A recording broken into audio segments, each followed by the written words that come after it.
Uma coisa muito interessante e ao mesmo tempo maluca que acontece quando você se envolve no mundo literário é que ele é um mundo pequenininho. E aí você acaba conhecendo as pessoas que você vai ler.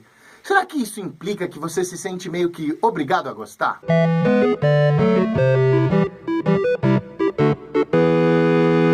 Recentemente eu li o livro do Felipe Castilho, Ouro, Fogo e Megabytes, e o Felipe Castilho é meu amigo pessoal, uma pessoa com quem eu converso, que eu admiro e que eu curto pra caramba.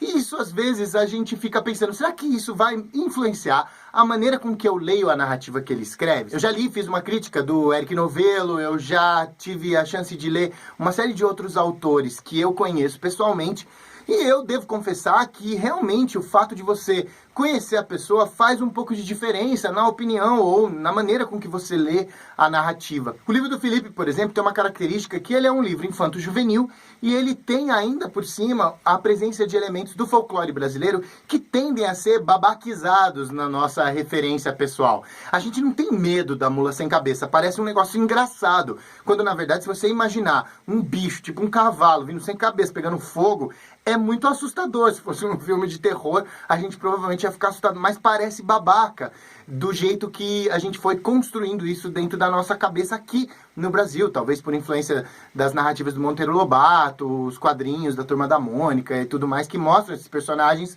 de uma maneira um pouco mais fofinha. De toda forma, o fato do livro começar trazendo esse tipo de coisa, ainda numa linguagem infanto-juvenil, fez com que eu demorasse para me convencer de que aquela narrativa realmente ia ser legal. Então, os primeiros capítulos eu li meio desconfiado. Mas pensei, pô, é o Felipe Castilho, ele escreve bem, ele sabe o que tá fazendo, deixa eu continuar lendo aqui. E aí você via pequenas referências nerds, uns negocinhos ali, e isso continuava me atraindo.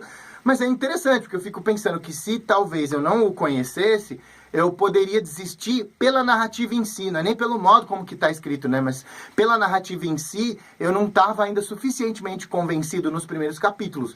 Mas eu queria continuar lendo, porque eu falei, pô, eu quero saber o que é que o Felipe, meu amigo, escreveu nessa coisa aqui.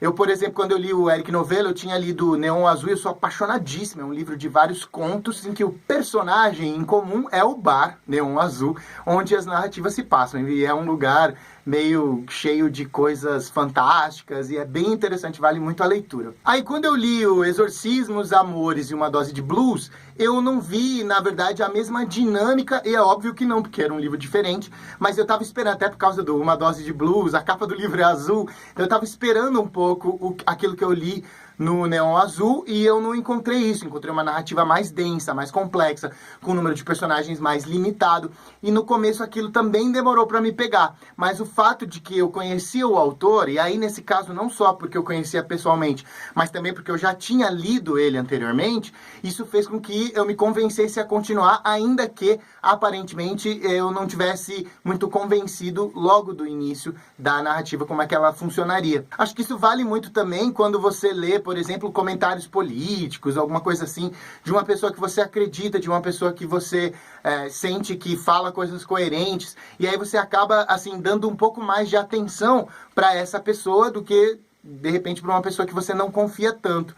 Você sente também que a voz da pessoa, quer dizer, a pessoa que está por trás do argumento, de alguma maneira ajuda a te levar mais em direção ao concordar ou discordar desse argumento? E quando você lê, o fato de você, sei lá, ter lido toda a coleção do Harry Potter faz com que você se sinta mais inclinado a ler outra coisa que a J.K. Rowling escrever?